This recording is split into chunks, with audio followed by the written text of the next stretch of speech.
Hi, I'm Sophia with Give Us the Floor, a by teen for teen organization meant for young people to share their stories and experiences. Recently, I got to interview Soraya Shockley, a freshman in college who has done a lot of work with youth radio, was awarded the Youth of the Year award in Albany, and has even been featured on NPR's Perspective. I just want to thank Soraya so much again for letting me interview her, and I hope you guys enjoy the interview. For me, I can write about something I'm passionate about. But if I'm like the only person of color in a classroom, I am almost always silent. Okay, I'm the opposite sort of human, and I've felt that side. I probably talk too much. I'd say I'm a generally argumentative and outgoing person, and so when I'm in a classroom where I'm the only not white. When I'm the only black person or the only Arab person, I feel that pressure. But at the same time, in the way I look at it, if I let that pressure me into silence, then I'm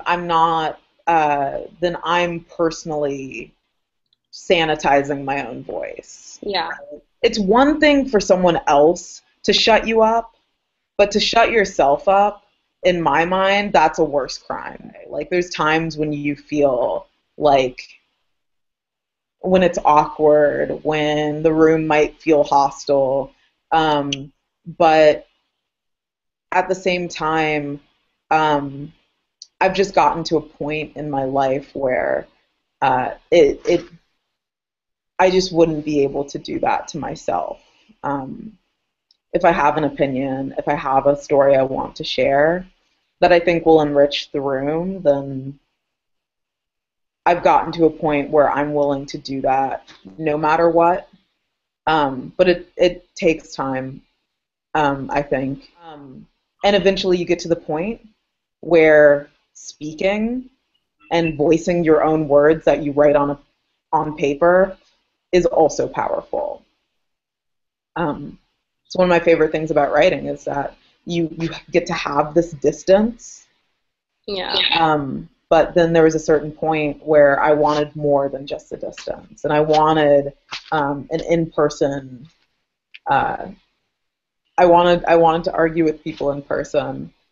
So I've gone ahead and broken down those walls, but it takes time, and also that just might not be your style, and that's totally fair. There's nothing that says you have to be outspoken to be a powerful voice. There's nothing that says that. There's no rule book for this, right?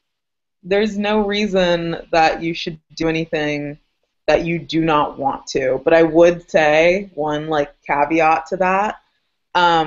You also shouldn't, in my mind, stop yourself just because you're uncomfortable.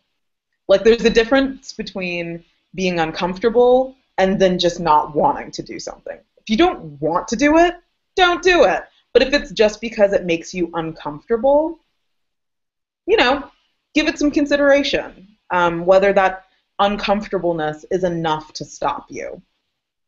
Yeah. All right. Thank you. That really does mean a lot to hear from someone.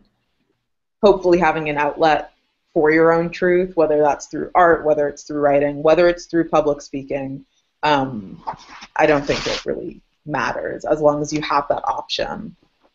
I love hearing that people are exploring their voices and are putting themselves out there, because I do believe that there are just not enough youth voices, and even by the time you're not a youth anymore, having this experience and having this power so young, I hope will motivate you to give that same voice to other people.